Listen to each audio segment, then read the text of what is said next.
Salut les Blaugrana, comment on se retrouve? J'espère que tout va bien de votre côté. Au cours de cette vidéo actualité, on va beaucoup se focaliser sur les prêts car ça parle énormément d'eux. Aujourd'hui, le club a même confirmé que dans les jours qui suivent, il y aurait entre 2 et 3 départs. Certainement des prêts et non pas des départs officiels comme beaucoup auraient aimé. Installez-vous bien si le contenu vous plaît. N'oubliez pas le petit like juste avant que la vidéo démarre et on est parti pour cette nouvelle vidéo actualité. Commençons cette vidéo actualité tranquillement par un geste à saluer. C'est tout frais, j'en parlais encore hier de ce joueur Abdé. Je disais que Xavi va certainement lui donner du temps de jeu en pré-saison pour voir ce que le joueur peut apporter à ce FC Barcelone et ensuite aviser et voir si le joueur doit être vendu ou pas. Aujourd'hui, il y a un geste à saluer de la part du joueur. Non seulement le joueur réussit son prêt du côté de Osasuna, il revient ambitieux, il s'enlève des vacances, mentalement il a l'air d'être au top. D'après Roger Torello, Abdé a remporté la CAN U23, bon ça on l'a tous vu, dimanche dernier. Par contre, il lui restait encore 2 semaines de vacances, mais il a décidé de renoncer à ses vacances et de rejoindre la pré-saison du Barça. Lundi, il veut montrer qu'il peut avoir une place dans l'effectif du Barça. L'entraîneur l'a dans ses plans et lui donnera certainement des chances lors de la tournée américaine. Ce qu'on disait hier va se profiler. C'est sûr que Abdé aura des minutes de temps de jeu pour montrer ce qu'il vaut réellement. Mais par contre, on n'avait pas prévu que Abdé allait s'asseoir sur 2 semaines de vacances. Franchement, qui fait ça? Ça se voit que le petit, il a envie de jouer, il a envie de prouver. Sa mentalité est super bonne. J'espère que sur le terrain, ça sera la même chose et qu'il réussira à convaincre Xavi de ne pas le vendre car il peut nous apporter. Parce que techniquement, c'est pas Ferran Torres qui va nous faire des folies sur les ailes. C'est pas Ferran Torres qui va nous faire frissonner avec ses gestes techniques. Mais imaginez juste Abdé qui prend la confiance du coach, qui commence à mélanger les défenses adverses et de l'autre côté, tu as Dembélé qui mélange lui aussi de son côté les défenseurs adverses. Ça peut être terrible pour nos adversaires de défendre sur des joueurs aussi techniques et aussi rapides que Abdé, Dembélé, avec un finisseur en plein milieu comme Lewandowski. Ça m'a fait plaisir de la part de Abdé. Pour moi, c'est un geste à saluer. On va passer maintenant au dossier des prêts et on commence avec Pablo Torre. Pablo Torre, lui, par contre, n'ira pas en tournée apparemment de ce que l'on sait à l'heure actuelle. Pablo Torre ne partira pas à la tournée américaine avec le Barça. Girona est le grand favori sur le dossier pour enrôler le joueur. Je rappelle que c'est en prêt, mais il y aurait d'autres options sur la table selon Martinez Ferrand. Pablo Torre choisira maintenant. Il attend de recevoir l'offre de Girona pour avoir les détails par écrit et pouvoir donner le OK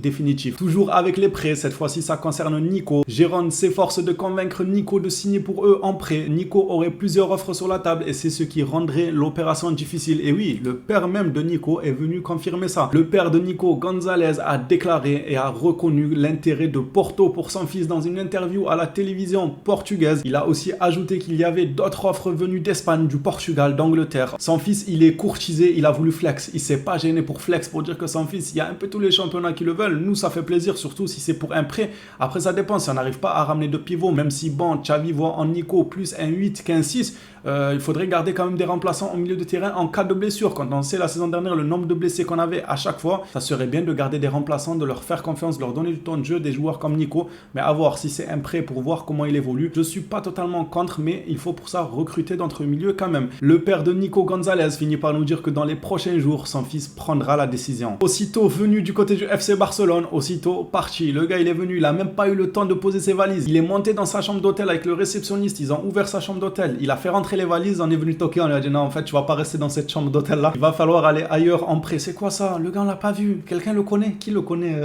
On l'a pas vu. Il part déjà en prêt. Toujours selon le journaliste Martinez Ferrand, Julián Araujo jouera en prêt la saison prochaine à Las Palmas. Las Palmas et Barcelone négocient à ce moment même pour Julián Araujo en prêt. Par contre, les sources se contredisent. Selon d'autres journalistes, Julián Araujo fera la pré-saison et pourrait même gratter quelques minutes de temps de jeu. Lisons ça ensemble. Julián Araujo fera la pré-saison avec le Barça pour convaincre. Il aurait cependant 2 offres espagnoles et une néerlandaise. Il décidera en août. Pour ce prêt-là, ce n'est pas encore fait. Malgré que le dossier est très avancé avec Las Palmas, Xavi compte apparemment lui donner quelques minutes de temps de jeu durant la pré-saison. Je ne sais pas si c'est vraiment vrai car la tendance du côté du club c'est qu'il va y avoir 2 à 3 départs dans les jours qui suivent. Donc si Araujo ne part pas, que Nico il ne se décide pas, que Pablo Torre ne se décide pas, c'est qui les 2-3 partants? C'est forcément qu'il y en a parmi eux qui vont partir. Julián Araujo, Nico, Pablo Torre, dans les prochains jours ça va s'officialiser. Toujours sur ce fameux poste de défenseur droit, d'après fan Javi Miguel, Dest lui aussi fera la pré-saison aux États-Unis. En fait tout le monde fera la pré-saison. Moi je peux aussi, je peux pas faire la pré-saison moi. Pour des questions de sponsor, ça j'ai pas trop bien compris, mais bon c'est pas grave, parce qu'il est américain on veut le ramener là-bas, pourquoi pas. Le joueur étant américain, voilà, il va faire la tournée juste parce qu'il est américain, question de sponsor.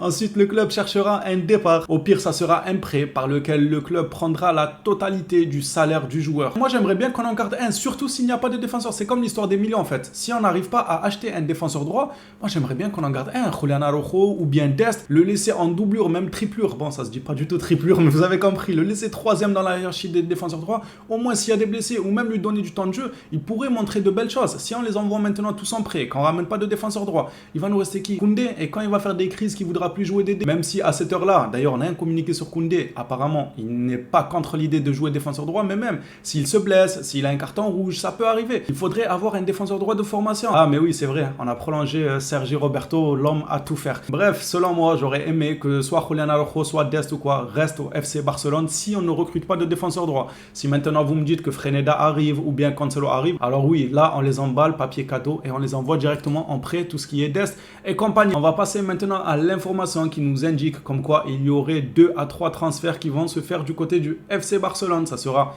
probablement des prêts, peut-être une vente, c'est pas sûr. Le club prévoit de finaliser les départs de 2-3 joueurs dans les prochains jours. Voilà ce que Marty nous a appris aujourd'hui. Et vu les informations, ça paraît pas insensé, ça se voit que c'est vrai. Le Barça, dans les 2-3 prochains jours, ils vont faire sortir quelques joueurs. Vu la tendance, ça sera certainement en prêt, mais bon, c'est déjà ça. Je veux voir des sorties là. Passons à une information sur Franck Kessié. L'information nous vient de Matt Moretto, le directeur sportif de la Juventus. Mais vous avez pas de sous, vous êtes pire que nous. Déjà, nous, c'est le fair play financier qui nous bloque. Vous êtes pire, vous êtes à terre. Est-ce que vous voulez Kessié? En réalité, si vous le prenez, bah tant mieux. Alignez les 40 millions et on n'en parle plus. Le directeur sportif de la Juventus, Cristiano. Ah, c'est Cristiano Ronaldo, le directeur sportif de la Juventus. C'est le gars qui a rien compris. Le gars trop pressé, il prend pas le temps de lire la suite. Cristiano Giantoli, donc ce n'est pas Ronaldo. Et dingue de Kessié, rien que ça. Il le voulait déjà au Napoli. Bah mon gars, fais-nous un petit chèque et il est à toi Franck Kessié. Seulement, on nous disait il y a quelques jours que le joueur ne veut pas entendre parler de la Serie A. Il aimerait une offre de la Première Ligue. Peut-être que s'il voit que Xavi ne veut pas lui donner la confiance que le joueur souhaite, que l'Angleterre, il se manifeste pas avec une belle offre, que l'Arabie Saoudite, il laisse tomber, je pense que peut-être Kessié se dira ok, j'ai pas énormément de choix, je vais retourner du côté de la Serie A. Mais par contre, dans d'autres communiqués, on nous a informé que la Juventus, malgré qu'ils apprécient énormément Franck Kessié, ils ne comptent pas bouger pour l'instant et attendent plutôt une sortie de l'un de leurs milieux, comme par exemple Pogba qui est poussé vers la sortie. On parle d'un prix qui est aux alentours des 10 millions d'euros pour Paul Pogba, donc ils attendent une vente pour pouvoir se bouger sur Franck Kessié. Allez, passons maintenant au poste de milieu de terrain. Il y a encore quelques jours, Laporta a déclaré que Xavi attendait 2 milieux de terrain, certainement Romeu et quelqu'un d'autre comme Lo Celso et tout. Moi, les pistes, elles me plaisent. Selon Victor Nahe, Barcelone est à la recherche d'un milieu et Bernardo Silva n'est pas exclu. Cher, mais pas exclu. À part si on arrive à s'arranger avec City pour un prêt, comme la tendance le veut, même si ça paraît compliqué. Par contre, je suis totalement d'accord avec les options low cost. Les options low cost seraient Thiago Alcantara et Lo Celso. C'est pas si low cost que ça, hein. Pour moi, ça reste quand même un luxe. Lo Celso, moi, je prends personnellement. Thiago Alcantara, on en a parlé hier. Il passe beaucoup de temps à l'infirmerie. On n'a pas des préparateurs physiques connus pour leur talent d'éviter les blessures. Au contraire, on dirait c'est eux qui tabassent nos joueurs durant la préparation physique. C'est eux qui nous sabotent de l'intérieur. À chaque match, il avait un blessé. Qu'est-ce qu'il faisait? Il frappait les joueurs durant la préparation physique. Du fait qu'on n'ait pas des préparateurs physiques reconnus dans le milieu comme étant des cracks, bah Thiago Alcantara, il va venir, il va être blessé toute la saison. Mais je réitère mes propos. Thiago Alcantara sur un fauteuil roulant, c'est meilleur que Romeu, même si Alcantara, lui, il est plus box-to-box, il peut jouer un cran devant, tout ça. On l'a bien compris. Pour moi, les pistes low cost, je valide totalement. Dites-moi, vous, dans les commentaires, les Blaugrana, est-ce que vous validez ces pistes low cost là? Thiago Alcantara, est-ce que ça vous fait peur ou pas du tout? Et Lo Celso. Lo Celso, maintenant, il y a beaucoup de monde qui commence à changer d'avis et à enfin comprendre que ce serait pas une si mauvaise pioche d'aller chercher Lo Celso. Et on va finir cette actualité de la journée par une information sur Jules Koundé. Jules Koundé aurait accepté de jouer la saison prochaine partout où il est nécessaire, principalement en tant que défenseur droit dans un 3-4-3. Bah ça va. Franchement, dans un 3-4-3 défenseur droit, je trouve que ça va. Xavi l'aurait informé lors de leur rencontre que l'équipe jouerait plus souvent avec cette formation. Et de ce fait, Jules Koundé pourra avoir pas mal de temps de jeu si on jouait avec une formation en 3-4-3. Voilà les Blaugrana, on s'arrête ici pour la journée. J'espère que la vidéo vous aura plu. Comme d'habitude, merci à tous ceux qui soutiennent la chaîne régulièrement. On s'attrape à la prochaine vidéo sur le FC Barcelone. D'ici là, prenez soin de vous les phénomènes.